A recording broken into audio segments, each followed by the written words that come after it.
It's official! Win-win Marquez, bagong Miss Universe Philippines, Muntinlupa. Hello, Cruellas, mabuhay! This is Giselle Ortega and welcome back to my YouTube channel.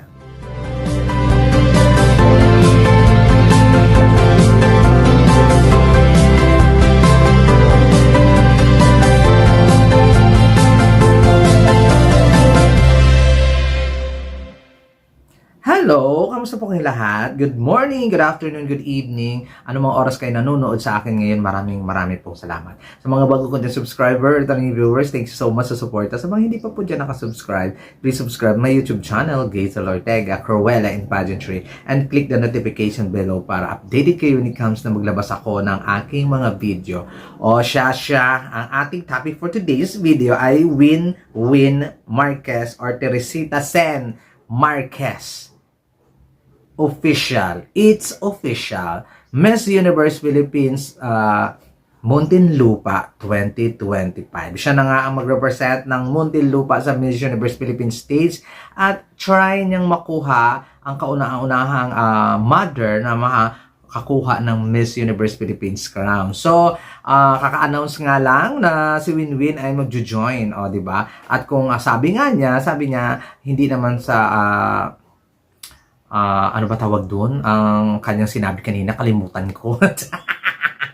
Ang sinabi niya, it's not about sa pagkapanalo, kundi kung paano niya i-try, kung sinubukan niya baga, o 'di ba, para ma-fulfill ang kanyang dream ng bonggong-bongga. So, ako bilang Giselle Ortega ay wala naman akong problema kung mag-join dyan si Winwin sa Miss Universe Philippines. Mas maganda yan kasi 'di ba, knowing Winwin Marquez, magto-tornado walk sa dyan. So, yung mga baguhan at saka yung mga returnees din na iba matcha-challenge ng bonggang-bongga sa kanya. Uy, the Win-Win Marquez, Reyna Hispano-Americana Queen, or kaya Binibining Pilipinas alumna, o kaya Miss World Philippines Queen. So, talagang may inspire sila o kaya gagalingan nila ng bonggang-bongga kung paano ligwakin si Win-Win. O, ganun talaga yung magiging motivation niyan sa ibang mga girls na makakalaban ni Win-Win. But, good luck kay Winwin Marquez, o diba, sumali talaga siya ng bonggang-bongga. Natutuwa naman ako kasi ang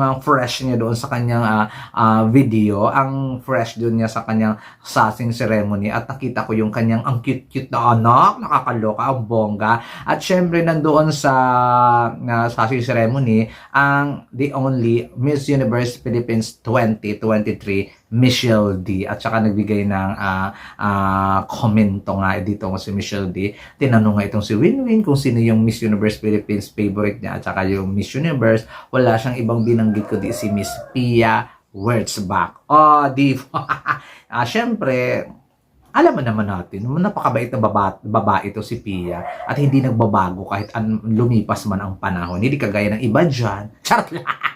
Siyempre, kabatch niya si Miss Pia Wurtzbach sa Binibining Pilipinas 2015 at talagang siguro nakitaan niya ng dedikasyon, nakikitaan niya ng hindi pagsuko itong si Pia, kaya na-inspire din siya na hindi rin siya susuko para masungkit ang Miss Universe Philippines crown.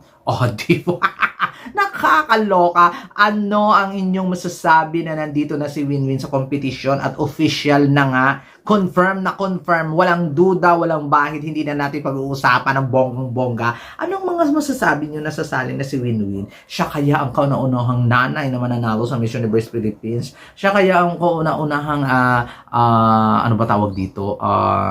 Kauna-unahang international queen na mag-represent uli ng Pilipinas sa internationally, kasi syempre may regional queen na siya ng Reyna Hispano-Americana. So siya kaya ang susunod na mag-represent ng Pilipinas sa Miss Universe sa Thailand, ng bonggang-bongga. Di ba? I'm so excited. Parehas ng pagka-excited ni Winwin sa Thailand ang Miss Universe at hoping siya na siya ang ipadala doon ng bonggang-bongga. So comment down below lang kayo dyan ang kanyang views and opinions, violent reaction sa pag-join at saka pag-confirm nga ng bonggang-bongga dito ni Winwin Marquez sa Miss Universe Philippines. O para kahit anumang eksena ninyo, magkwentuhan tayo dyan sa live. Sa comment section na bonggang-bongga kung ano ang inyong masabi, kung ano ang inyong mga hanash, kung ano ang inyong mga chika, kung ano ang inyong mga violent reaction, mga ganon. No? So, diyan kayo maglagay at maglatag na inyong sama ng loob, ang tuwa ninyo na nasasali na si Winwin. Lahat ng emosyon ninyo, ilatag ninyo dyan sa comment section at ako ay babasahin ko lang ng bonggang-bongga. O, diba? But for me, sa aking, kung tanungin nyo ako, sabi ko wala akong problema mag-join si Winwin kasi magbibigay talaga siya ng spice dyan sa competition sa Miss Universe Philippines. Isa siya sa mga magpapaingay dyan sa competition ng Miss Universe Philippines. At alam naman ninyo ang aking disposition when it comes sa inclusivity sa Miss Universe beauty pageant, diba? So hindi na kailangan memorize yan. But masaya ako na nandyan si Winwin sa Miss Universe Philippines para mag-compete. Para tingnan yung mga newbies niya yan. Mga newbies, magaganda nga kayo. Kaya ba ninyong tagbugan si Winwin?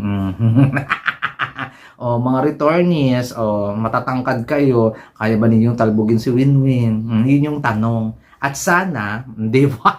Ganon yung mga tanong ko sa mga newbies. Yung mga newbies na mga magaganda at mga mapuputi at mga mistisahin. Kaya ba ninyong talbugan ang performance ni Winwin? At saka dito mga returnees na magtatangkaran pa kay Winwin, kaya ba ninyong ligwakin si Winwin? Yun yung napakalaking tanong ng bonggang-bongga. Pero kung hindi naman nila kaya, edi wag na rin kayong sumali. Ng bonggang-bongga kasi wala namang kayo magagawa. Kalaban ninyo si Winwin Marquez. So ngayon, merong nagbabarina.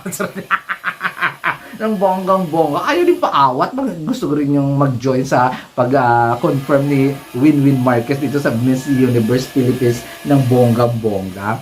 So, ngayon guys, ang gusto ko lang makita ngayon kay Winwin sa Miss Universe Philippines ay yung level up na performance sa Reina Hispano-Americana.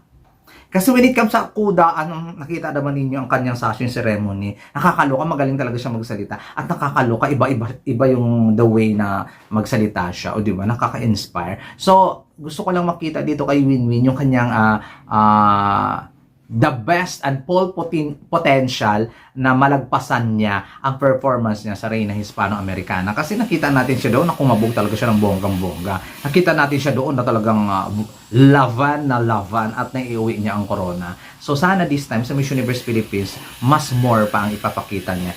Actually, nag-e-expect ako ng bonggang-bongga. Pero pag hindi ko ma-meet ang expectation na yon, ewan ko na lang. Di ba? Ewan ko na lang ng bonggang-bongga kung ma-meet niya ang expectation ko sa, syempre, Winwin Marquez na siya, queen na siya, may pangalan na siya, veteran na siya. So, the expectation is real. Hindi pwedeng back to zero to, di ba? Queen ka na, tapos pakitaan mo kami ng putyo-putyo, no? Kailangan level up sa Reina Hispano-Americana. Ayun lang ang gusto ko makita sa Winwin. Sana. Kayo guys, maraming salamat. Ano ang inyong expectation kay Winwin Marquez dito sa Miss Universe Philippines? Kaya ba ninyo? Kaya pa ba ninyo? Charala. There you go. Maraming salamat. Comment down below lang kayo ng inyong mga dyan sa baba ha. Para pagchikahan natin yan ng bongga. This is Giselle Ortega. Paalam.